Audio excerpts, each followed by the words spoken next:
Holy, I need an adult Batman! Tiki here, and I have been watching through Batman, the animated series, for the first time. And alas, tonight we come to a Nightwing episode, perhaps one of the first Nightwing-centric episodes of the whole show. And oh dear, there's a lot of really inappropriate Selena Kyle flirting going on. You know, with Batman it was fine, but he's too young, Selena. He's too young. Dragon, why are we doing this? Why are we in the design and the really creepy, unintentional intuitions here? Tell them. Well, you see, folks, long ago I made a vow to educate Tiki in the ways of Batman the Animated Series, serving as his spirit guide to Gotham in a way. And tonight we're talking Season 4, Episode 5, You Scratch My Back. Alright, Dragon, so suffice to say, yeah, I don't know what to make of this. It's good Nightwing character development, I'll give you that much. But, the Catwoman redesign, we'll get to it. We'll get to it. I don't think I'm as put off by it as you might think I'll be, but it's still kind of a lot to take in. The more unfortunate elements of this episode, Dragon, I do not like Catwoman flirting with Robin, and it's uncomfortable, and there's some lines that just make me feel icky, and I don't know if that's intentional or if the lines just haven't aged well or what. I don't know, and overall, I just think the villain in this is kind of laughable. Just there's the moment with Batman, like, you've met your match, no? No. I don't know, Dragon. It's like, I think this guy is like kind of like one hook hand away from being Boss Biggs. But overall, like I said, a pretty decent Nightwing episode, but probably my least favorite of Season 4 so far.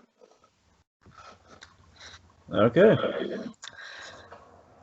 So yeah, this is so let me provide a little context, kind of fill in the spaces here. So this was directed by Butch Lukic, a great director. He goes really far in the DCAU. This is the first kind of episode we have with him, starting, well, for us with New Adventures. Like, he had done Superman episodes. Again, he's a Superman kind of escapee, if you will. He was now here's the thing. He was involved in the animated series in the old school, the original. He was a board artist on the animated series. He kind of worked his way up to director. He goes on to do some really pivotal episodes of Justice League. He did the first two parts of Starcross, which you've seen. You've seen, remember the big Starcross three-parter for Justice League? Yes. So he did the first. There. Yeah, he did the first two parts there. Starcross is awesome. Just in case anyone is curious, like, seriously, that's the Justice League movie we should have got. But we didn't. The one everyone says, "Oh, we're gonna get that one." Batman dropping f-bombs. That's what I'm saying. So, folks, when you're despairing, ultimately, you're saying, "Hey, I'm gonna watch this. It's gonna be all my Justice League woes." No, just go to Starcross. You can show the kids Starcross. Don't film that. Okay. Anyway, so the writer on this is Hilary J. Bader. Now, Hilary J. Bader, she had the animated series. She had done Cold Comfort, but also the thing that kind of gets her foot in the door with Batman of it all. She was behind a lot of the tie-in animated series comics, which became more pivotal once they kind of went to the revamp. And she was kind of the go-to person for all the Nightwing stuff. So what we're going to get to once we get to the big episode, I mean the big episode with Nightwing. The big episode. We get to Old Wounds. So essentially, I'll tease it up here. Essentially, she wrote the book that kind of adapts those two episodes. Basically, Sins of the Father, which was the big Tim Drake introduction. Sure. And Old Wounds, which essentially are two parts of a 6-issue story that she did. So the point being, she's kind of like the godmother on Nightwing to an extent. She kind of figured out like a lot of the stuff there, and she's one of the go-to writers. She very much is kind of the New Adventures is very much kind of her baby in many respects. So she has. The point being, she's very much kind of the author of that. So studio worked on this was again so far very rather consistent. Coco with a little splash of Dong Yang. Splash of Yang. Yep, we'll splash you in again. Mainly in name only. Pretty much these are Coco episodes. Yep, so far they've done all this like Double Talk and Cold Comfort. Pretty much all the ones leading up to this so far. Just give you some recent examples. One more thing. So the Lost Years is what that Hilary J. Bader story is called, and basically that bridges the 2 to 3 years between the animated series and the new Batman Adventures. So that's kind of the gap that we're filling in between those two seasons, those two series. Okay. Okay. We'll touch on that again once we get to Old Wounds, because that's basically when it all kind of comes back. So, um, the reason I bring it up is for the Catwoman of it all. So here's what you need to know that's in the tie-in comics. It's like one issue, just in case you're curious. So one of these years within that 2 to 3 year period. It's in Gotham Adventures #4 for anyone who wants to look it up. Basically, we learn that Selina Kyle's been in hiding. Hence, basically, we show why she has the new look. So the redesign does have a purpose. She was in the classic costume, but she switched it so she can go in hiding, and it's that's why she has the different haircut and the costume change and everything. So I like that there is a reason, but unfortunately the show, when you're watching through it, it's still really jarring. It's like there is a logic to it. We do explain in these comics. It's kind of nice. Gotcha. And let's see. So Nightwing, and he's like he had. One other thing too, but then we'll just jump right into it. Nightwing, he's globetrotting in the Lost Years. So basically, that's why he's kind of following these South American gun dealers. So that's kind of a little thread from that series where the idea he spent some time in South America, so presumably he's been keeping a beat on these guys when he just freshly returns to Gotham at the end of the Tim Drake episode. You follow? Yeah. All right, and again, this is the first appearance of Nightwing in the DCAU. So yeah, this is the first time you see him in the suit, Tiki. This is pretty big. I didn't even realize it was the first time you saw him in the suit. It just you kind saw of felt Big Grayson at the end of that. Yeah.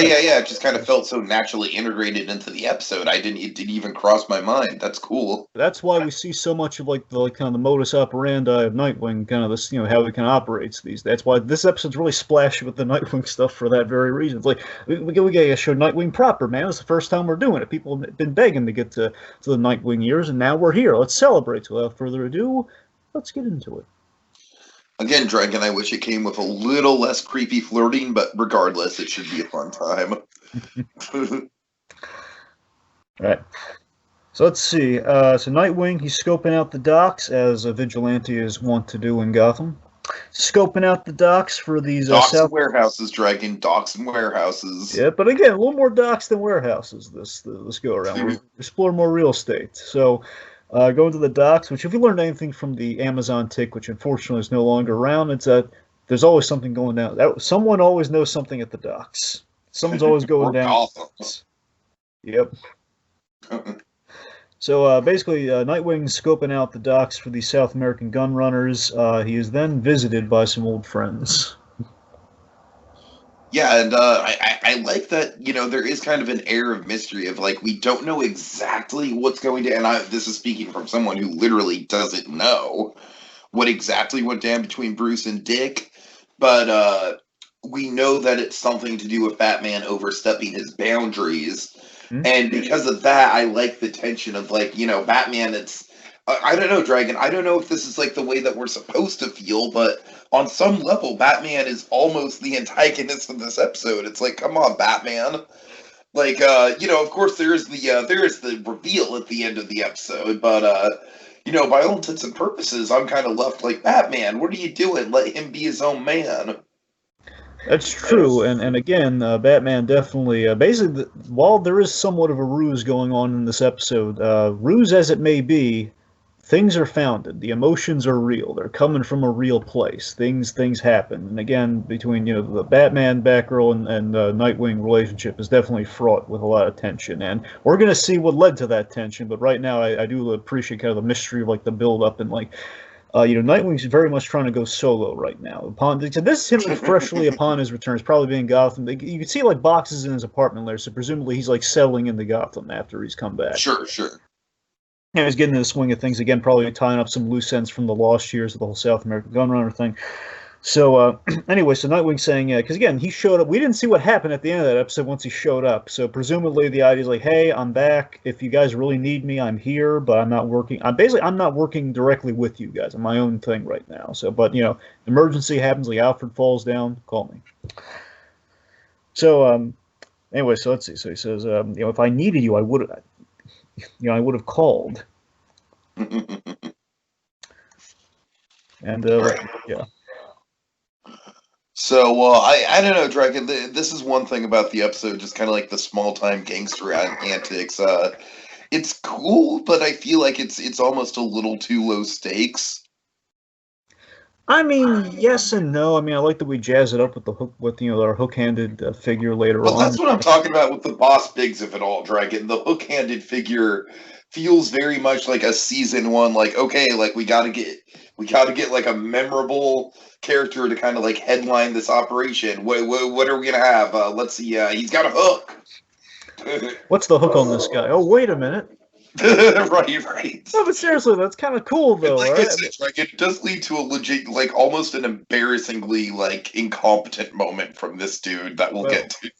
we'll get there. But that's what I'm saying. I mean, compared to what it's them kind of getting. They've been around this. They if they're gonna just have to jazz up kind of jazz up a small timer.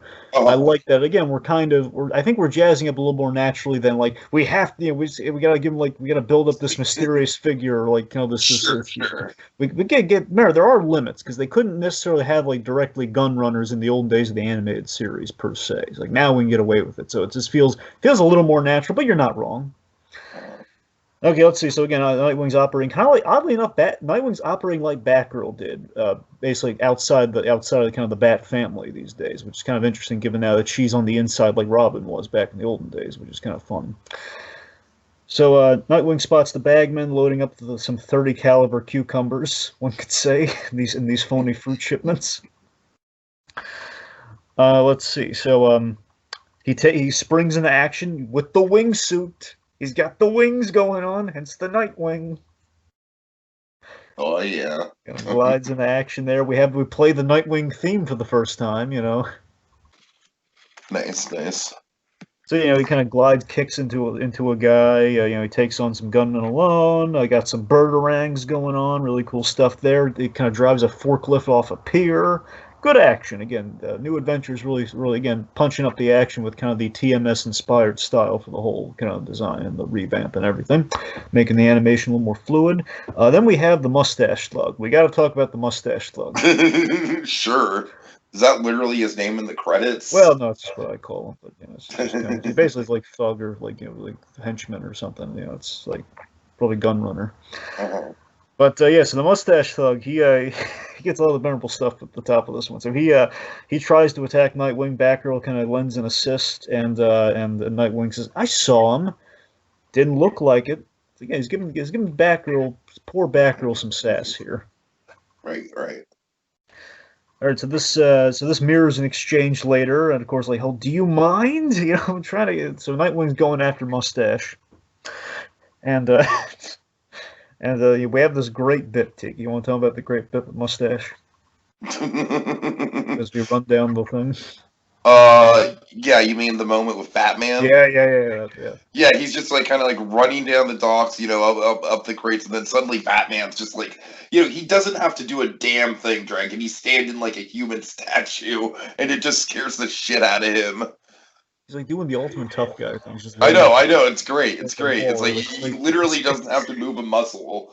It's just his presence in itself is intimidating. I love how wigged out the mustache guy. He just looks at him like, what's going on here? Then Nightwing's like, again, you gotta matter. There's a lot of trust that Batman's putting on this because this is like a Spider-Man moment practically. This is like the whole like thanks, you're kind of moving on. It's pretty big. Batman would never let this happen unless he trusted that Nightwing again. Nightwing's absolutely got this in hand, and I love that the idea here is that Batman, at least the way I read it, is that I love the introspective tact on Batman with Nightwing's return. Is that he's trying to show kind of the surrogate son or kind of the surrogate brother figure, depending on how you read that in the animated series. He's showing his ex partner that he do respect that you're living your own life, you're solo, you don't want my help. I'll be here, but you don't need my help. So he's all yours, says Batman. He's gonna just lets him go after him. Say, okay, prove your merit. Prove me wrong. Okay, say you can do it on your own. Go ahead. He's giving him space because again, he's been through a lot with him. Trying to mend fences. Yeah, sure. Gives that smirk of pride to Batman. He's got it in hand. I raised him right. He's got it in hand. Proud of my boy. One could say. Of course, the odd thing is that Kevin Conroy actually can sing, which makes that. All right. So let's see. So Nightwing goes for like the leaping tackle. Then we have a moment a la The Incredibles. How so? I would say it feels a lot like like when Helen and Bob they kind of have their little scene on that rooftop in The Incredibles where they kind of she gets the thug first. I had him. Oh yeah, right, right. So basically, she's been beaten to the punch as we reveal Catwoman. Catwoman, who should we talk about the revamp for a second here? I think we better. Okay, so what do you think about the Catwoman revamp? I think aesthetically it looks good. I just think like I don't get logically how it's supposed to work. I'm mixed on it because it's kind of ironically the Burton Catwoman where we're kind of it's so Yeah, weird. it's weird. Here's the weird thing, okay? So in the animated series, we had basically a fresh Catwoman design, but we gave her Michelle Pfeiffer hair. Mm-hmm.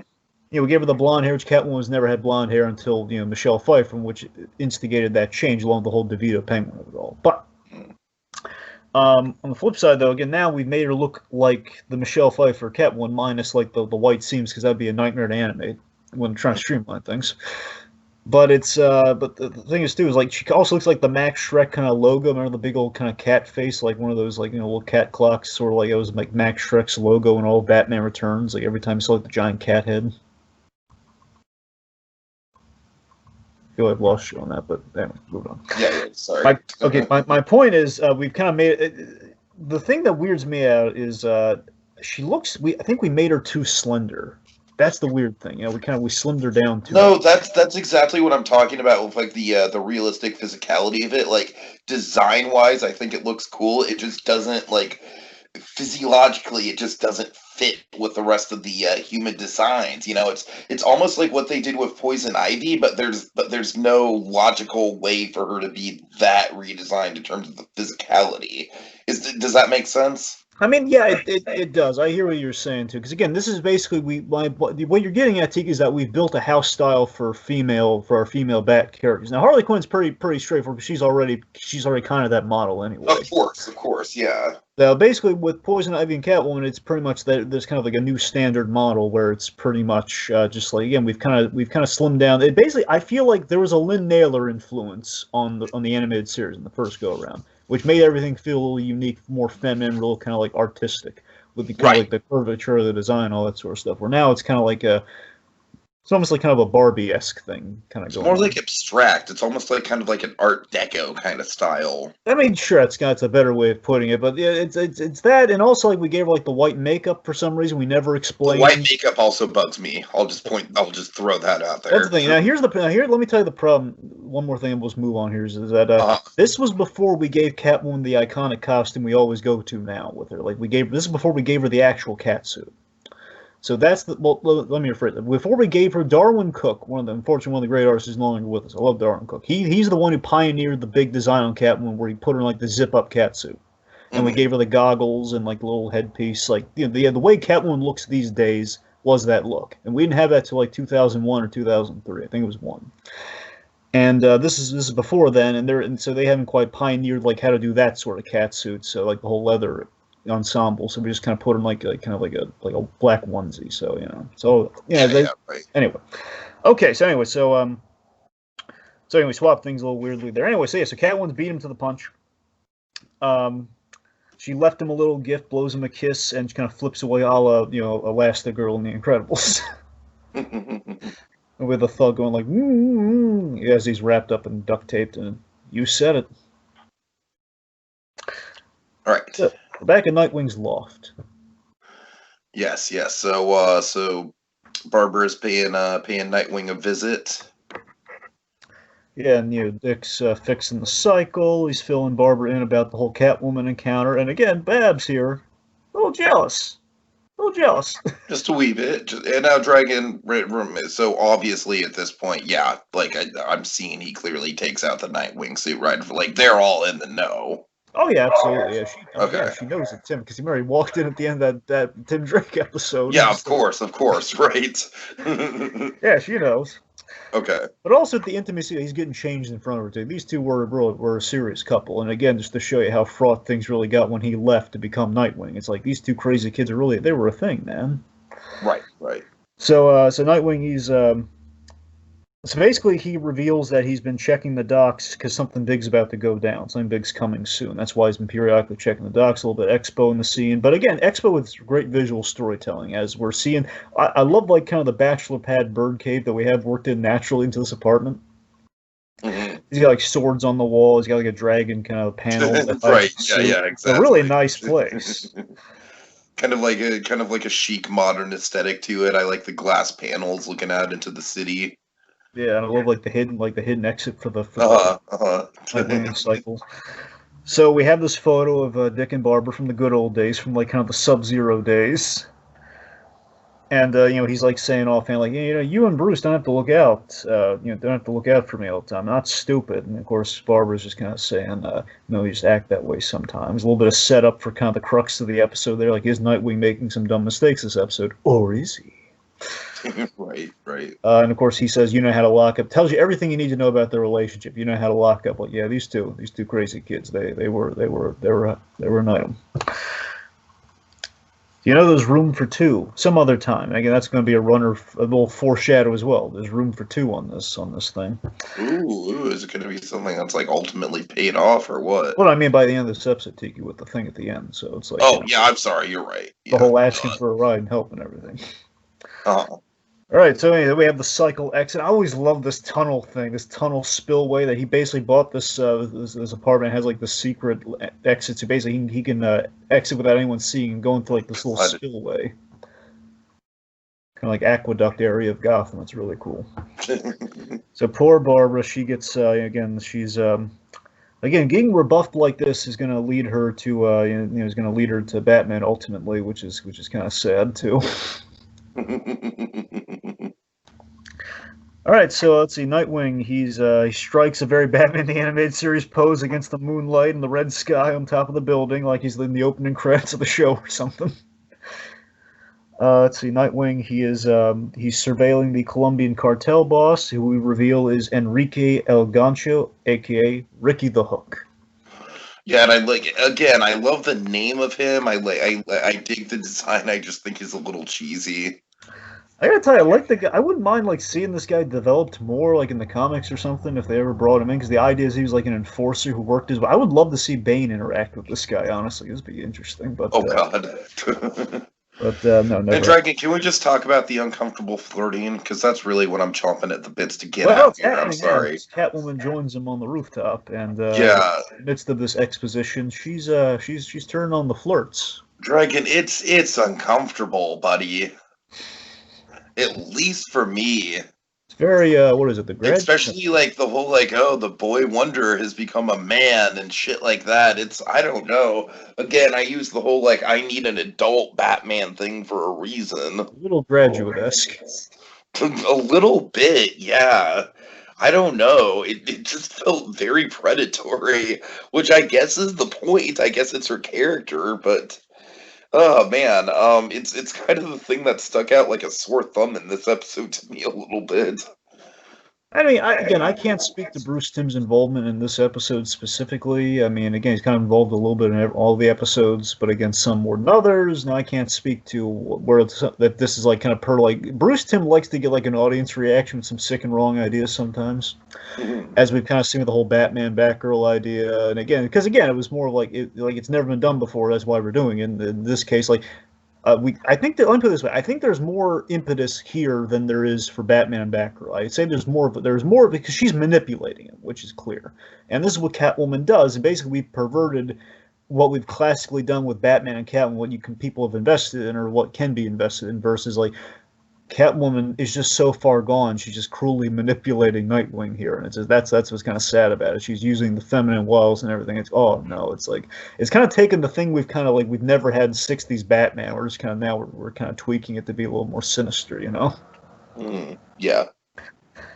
So of course, Catwoman, she's working her thrill seeker magic on Nightwing. Now that she got married, she and Batman, even without the little tie-in comics, where it's basically gave them one more encounter before things really went south. It's basically just look at the animated series. Last time Batman and Catwoman met, it was really painful what she did to Batman. He gave her some rope and she hung him with it. You know, he trusted her, and she she was like full on like no more redeemable Catwoman from this point forward. Batman does not trust Catwoman. She knows this, and she's using this to get to Nightwing now, Sure. knowing that there's some tension within the Bat family. Like I'll tell you, like she's getting all close. Like I'll tell you when we can move, and then of course Nightwing's questioning the angle. Doesn't anyone believe in redemption anymore? Why me? Very Julie Newmar-esque, by the way, like the posing and the whole seductive quality, the way she like gets animated and all that sort of stuff. You know, who'd want to give me the chance? Anyway, so not your boss. Basically, we're just kind of expositing some stuff here. Let's see. So she moves like as like he's asking all the questions like now as she's getting all close and seductive. Like we're springing to action now. A little warning would be nice. This partner thing's new to me. Who said anything about partners? The point is these two are just kind of thrown into it right now.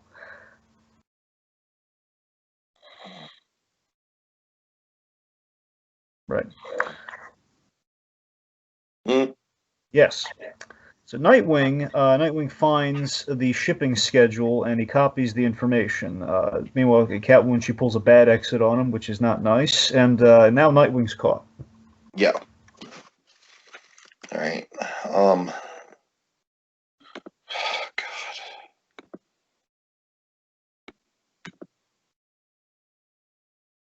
El Gancho.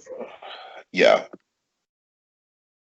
We have El Gancho kind of walking into the scene here, like, oh man, boys, he's Batman light. What's this kid doing here? And Catwoman lends an assist. We have a little bit of Nightwing versus the hook-handed man action going on here. Which is cool. Yep, Nightwing, he's, let's see, so he has some swiftness on his side. He's going up against this big guy with a giant hook for a hand, gets stuck in the desk. Got some good hook action. No, I will give you that. The hook action is fun. It's cheesy, but, they use it well, they animate it well. It's a good time. I do like the false setup of like, oh my god, it looks like Catwoman kind of like fed him to the wolves at the start, but no, she's just running a little behind schedule. Again, playing their mind games on him. So like they have this really cool bit where they jump off the rooftop and they crash through the ceiling of a gym to land in the pool. Big fall, but way to cushion a big fall. Really cool idea. Sure. Again, things we didn't see before. I think we've only done the pool in the gym once, like in the whole the Cape and Cow conspiracy. This is kind of cool. So then, like the gunshots kind of like ricocheting into the water as they're underwater. That's a cool animation effect. They're not out of the woods yet, so he boomerangs the power, which means the lights are out, which means darkness is on their side. They had a bunch of gym equipment, like they're throwing medicine balls to the face of the one guy. Catwoman, kind of throws it, basically kicks a guy under a weight, which is not comfy, I'd imagine. Let's see, we kind of use the net for cleaning the pool onto a guy's head. Anyway, so they escape into an alley. Ninja Turtles 2 style action, Dragon. Yeah, there you go. Yeah, some fitness action. Yeah. So they escape into an alleyway, and Catwoman's brimming again the thrill seeker in her, like, I was brilliant. We were brilliant. And then Nightwing's offering a ride. So here's kind of a part 2 of our little kind of need a ride kind of through line. Hey, need a ride? Maybe next time. She's pulling this trick on him. Nightwing's he's a little taken in here. Like, meanwhile, we just have like bat fucking silhouette. That's all we need to see. I love the imagery there. Such a great act break. Like a Batman, he sees trouble on the horizon. Like we know, like that one image is just like all we need to know. We don't need dialogue. We don't even need to see the man's face. We got some Bat Dad in action here. Right.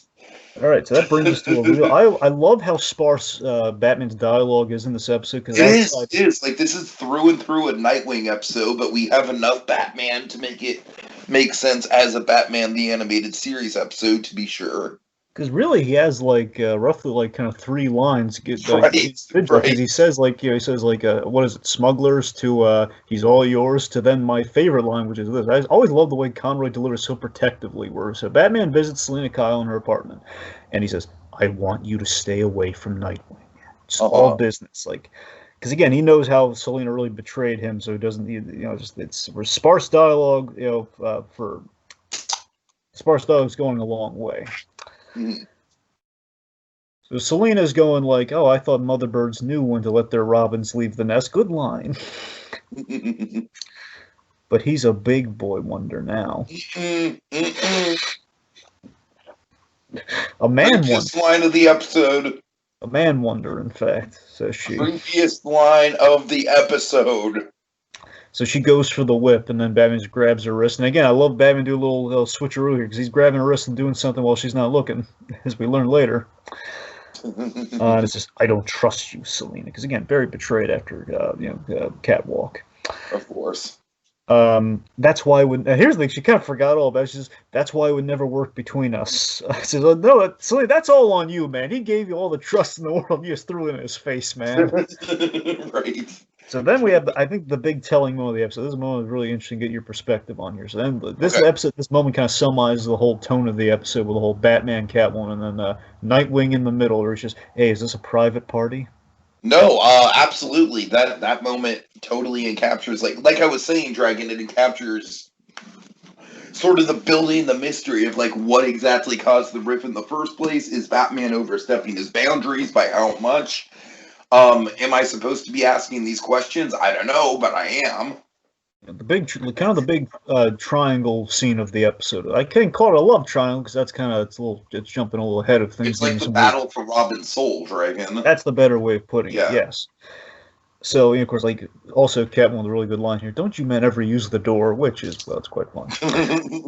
So Batman warns Nightwing that he doesn't know what she's capable of. And this is the line that always kind of got me. This is what I was kind of hyping up in the whole dozier of it all last episode, is that she's been nothing but straight with me. Maybe you never gave her the chance. And that right there, and again, you got to admit, some of this on the rewatch you have to question. But again, I argue it's all coming from a real place.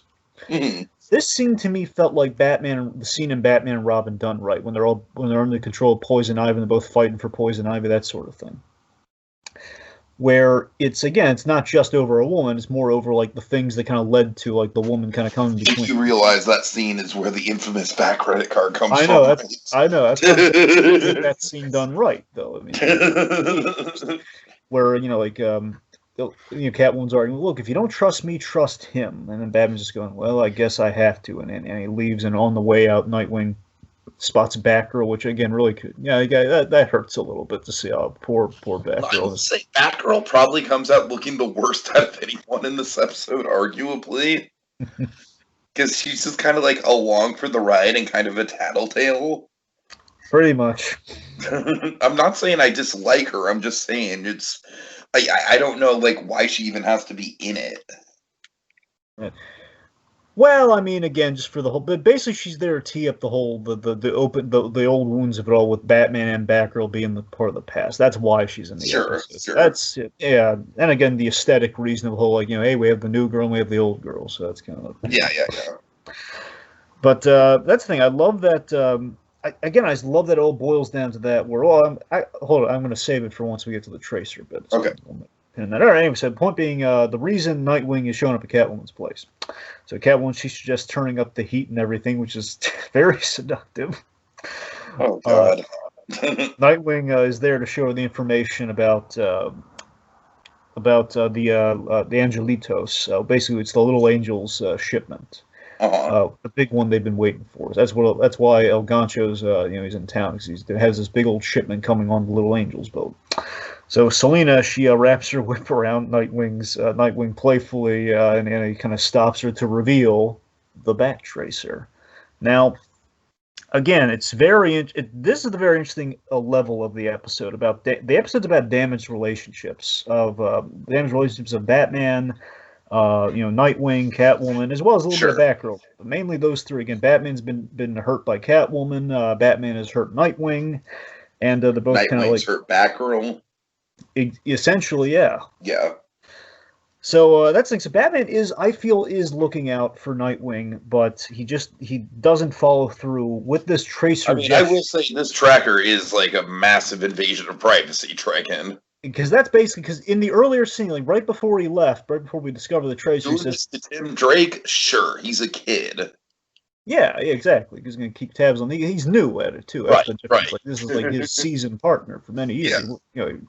But that's the thing. He literally promised, like, okay, I guess I'm going to have to trust you on this, and he does not. He doesn't. And of course, yes, folks, I know it's part of the con. I get it, but I'm saying this is all still signifying what all this is founded. These are founded issues. This is what kind of stuff Batman did do, though. This is stuff Batman would do, and Nightwing Again, the point being they're selling it to Selina based on truth, is what I'm saying here. Either way, you can still. I think all of this still does apply, even though it's kind of a fake out. Or again, it's like Batman. He won't follow through on the promised trust because Batman is putting in effort, but he ultimately he cares about his family to the point of even if it drives him away. And ultimately, this is kind of a big thing with Batman in general. The Bat family, he loses. Ultimately, he drives the Bat family away with moves like this. That's kind of ultimately where we're kind of leading towards, like in a Batman Beyond sort of area here. He's going to drive off the family and like with these sorts of moves. Mm. All right. Because Batman, he's never going to have like the apology. That's the thing. Batman never has like the little kind of like the talk afterwards. He never has the apologies. Like it happened and he moves on. That's not a good trait to have, Batman. You gotta have the apology. So, okay, let's see. So Catwoman, she puts the tracer on Isis, her cat, which leads Batman and Batgirl presumably. Still think that's a weird name, all things considered. Well, to be fair, I forget when did Isis become a thing. No, Dragon. I know it was after. I know it was after this. I'm saying in retrospect, it's weird. No, what I'm saying is they don't name the cat in this episode. I'm wondering if it could have possibly been like a note this far back, but I don't think so. Maybe. It was like 97, so I don't think that. Anyway. All right. Point being, Batman and Batgirl, they're following the cat on a wild goose chase. So it seems now that Nightwing has been seduced by the other damaged Batman relationship. Are you trying to seduce me, Mrs. Kyle? And again, so basically, he's also being seduced by kind of the fill-in for Batgirl, essentially. Because again, like earlier he was offered like, "Hey, I could help you out with this," and he says no, but he takes Catwoman, which I'm sure really hurts Batgirl's feelings. Okay, so we're at the docks. We got Nightwing, Catwoman. They're sneaking aboard the Little Angel ship. I love the fog effect on this scene. Sure. We have Catwoman, a little rat gag, because, hey, she's a cat. Why not? They tie up a goon. Inside, basically, we reveal inside crates of fruit. There is not fruit, Tiki. What is in there? Jewels, right? Or something of that effect. Well, South American artifacts, which the one in particular holds jewelry that Catwoman's after. Gotcha. Yeah, some sort of treasure of some kind. And again, this is like the whole thing where Nightwing, he learned to appreciate the South American culture overseas, so now he has this great line about he's smuggling smuggling South American artifacts. He's looting his own heritage. It belongs in a museum! Exactly, very indie, yes. So he's looting his own heritage for profit, which, yeah, is a real skeezy thing to do. So we reveal that Catwoman, she's breaking some artifacts open, some statues, looking for the Cat's Eye Emerald. So we reveal what Catwoman's plan's been the whole time, with the big, long con. It's a pretty ingenious plan, Dragon. So basically, she knew about the smuggling operation, and she just needed to get in with Nightwing, and essentially Nightwing would do the homework for her in terms of basically leading her right to the money. Yeah, because basically when she was kind of on the run, hence the whole hair change and everything, she went to South America looking for the Cat's Eye. She couldn't bring it across the border, so she snuck it in Algancho's shipment, and then got all cozy with Nightwing to get it back. All right. So, and then of course, I was a sap, and then she plants one on him, but you were a sweet sap though. Again, kind of uncomfortable. So basically, she's trying to spin it, to try to manipulate him further, saying this could take us anywhere, man. Like she's still saying like we could be like the Bonnie and Clyde or something, man. No, I do like how at this moment, like Dick does come to the come to his senses, and it's like, no, I can't do that. That's the line I won't cross. And again, you the audience member, you're going like, no, Nightwing. Well, you can probably speak this. This was your first time. Like it's pretty much a come to the dark side moment, Dragon. Yeah, but I mean, you were like pretty much, oh no, Nightwing, don't make that. You thought he was falling for it, didn't you? I mean, I wasn't sure. I was assuming no, just because, there's...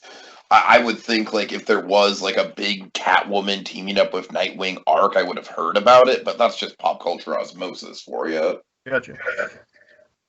So she said, well, can't blame he turns her down, can't blame the girl for trying. She whips a net over him, and it looks like, oh, poor Nightwing, he's fallen for a con, and now he's trapped on a ship with gunmen. What's going to happen? Luckily, we reveal Nightwing has been a step ahead the whole time. Because Batman and Batgirl are there. They didn't follow the cat at all. Right. It's kind of interesting that they use the insecurities that Catwoman thinks Nightwing has against her. That is a very clever kind of 40 chess kind of plan. Yeah, very Queen's Gambit of them. Uh-huh. Oh, yeah. Did you watch that? No, not yet. Ah, okay. Sometimes we don't have enough shows. I understand. There's a lot out this month. I get it. All right. So we reveal Nightwing's plan. This has been part of Nightwing's plan all along to double cross Catwoman. They find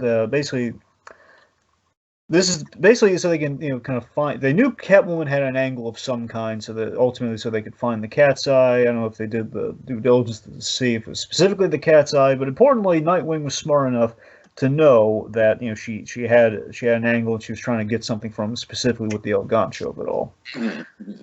It's ambiguous when exactly this was all figured out, but presumably pretty early in the episode. I mean, pretty much like from the moment like that during that little flirtatious thing, he probably knew from the get-go. If I'm a betting man. Sure. All right. So let's see. So Batman has I gotta tell you, there's this weird shot with the animation. Again, there are moments like this in the new style where you have like a weird angular Batman where he has he has a little rare bat smirk, and he right. He's basically again the whole Nightwing, believing in the Bat family after all. So it has a little happy moment before the bad guy shows up, and it's he has this smile, but his head looks all angular and weird. Did you see that? Yeah, I did kind of notice that. Yeah. So El Gancho and his men have the drop on the Bat family and Catwoman. Batgirl, she is not caught exactly, so she throws some smoke pellets. They throw a tarp on a gun, which is really cool. Batman does some stuff. Doesn't the Hook guy say something like, "Oh, it's fumigation time"?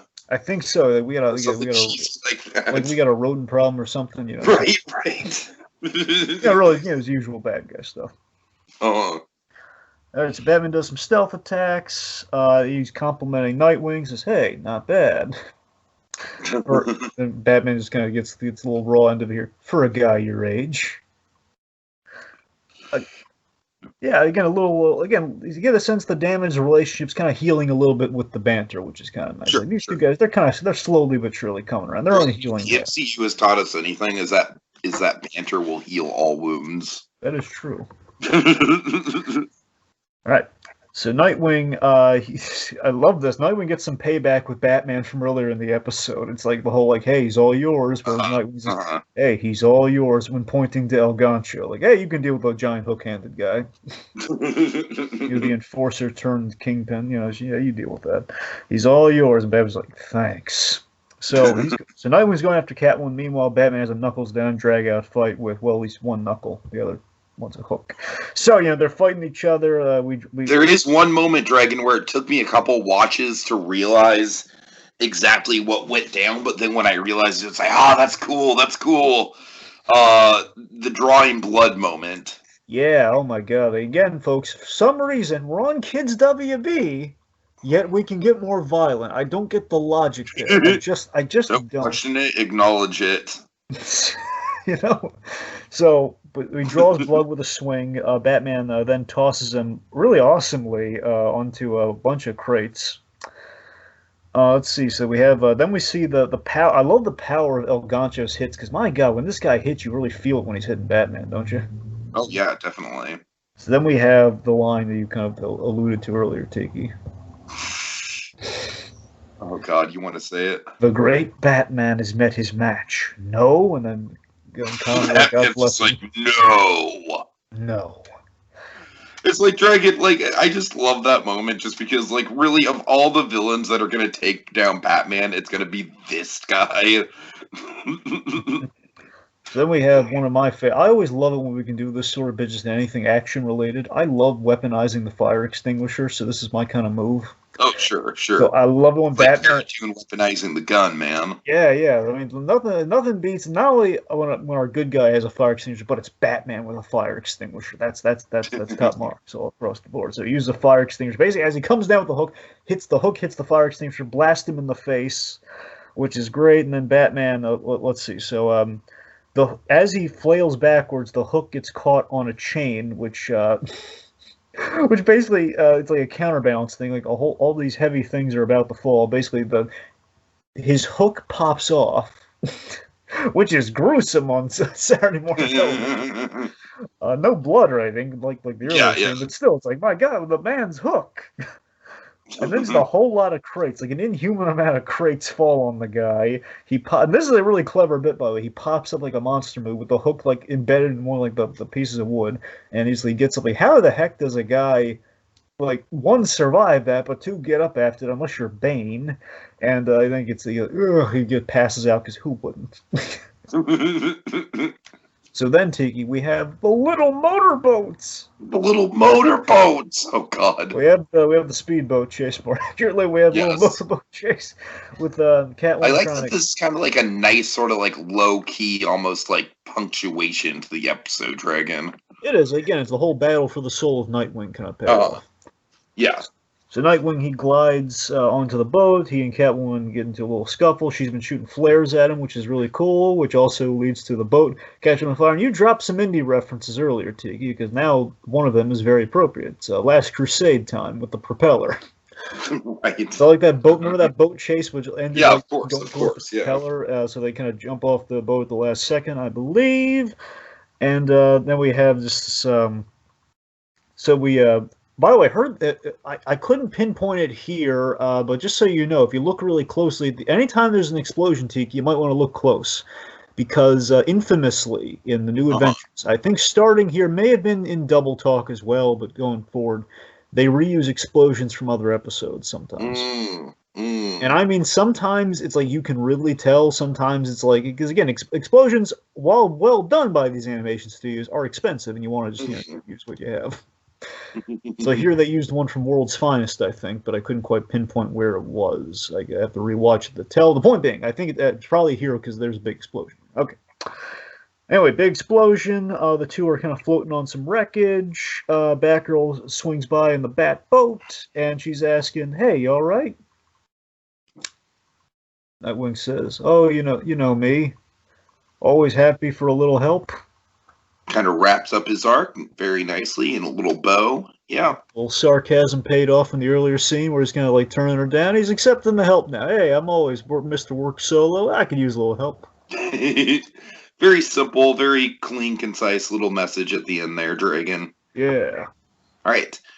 So, final thoughts. I don't know, Dragon. It's still my least favorite of season 4 so far. It's not bad. It's just kind of like it feels like I do like the Battle for Robin's Soul stuff, absolutely, but it just kind of feels like I don't know. There's just something about the Selena Kyle stuff that just doesn't sit right with me. The hook-handed guy feels like a season 1 villain. It's got good elements. It just feels a little disjointed, but I still had fun with it. Well, the good news is you only got really one more Catwoman episode left, and then you kind of you don't have to worry about seeing that anymore. Right. Okay. But I tell you though, I think I don't know if you're gonna like the next Catwoman though. Oh boy. All right, so final thoughts for me. I think overall, I think it's a great introduction for all the Nightwing introductory stuff with the theme, like little loft and everything. That's really cool. We establish where we are with him and Batman. While not quite forthcoming, basically have a not quite forthcoming but healing path of the Bat family at play here, which is really nice. Ultimately, we have a feel-good moment, like Nightwing, he made the right choice. He stood by the family, which is good. Again, on a healing path. We established Catwoman as trouble going forward, for sure. Again, I wish she looked a little better. I wish it kind of basically, again, I feel she's kind of anchored a little bit by a little ball and chain with the redesigns. Not the worst redesign, but it just never looked quite right. And it's like, that's kind of a shame. But I mean, I liked how it, I like how this complements the Nightwing story as a whole with the whole redemptive damaged Batman relationships idea. I think it's a neat idea, and I think again, it's a little graduate-y, but it's. I mean, look again. I think there's more purpose than some of the Batgirl stuff we're gonna do later in the DCAU. So take what you will. It's okay, definitely. Oh, that I am not arguing with. Yeah. But overall episode, I think it's okay, but definitely not one of the big not one I ever go to. Sure. Okay, so take us out, Dragon. Fearlessness in Gotham. The return of Matches Malone-ish? A scary revamp of the Scarecrow? Will Robin save Batman from himself? Will this be the last we see of the Scarecrow? Tune in next time to find out. Same animated bat time, same animated bat place. On the next visit to the animated Batcave with Never Fear. He's all yours. Are you trying to seduce me, Mrs. Kyle?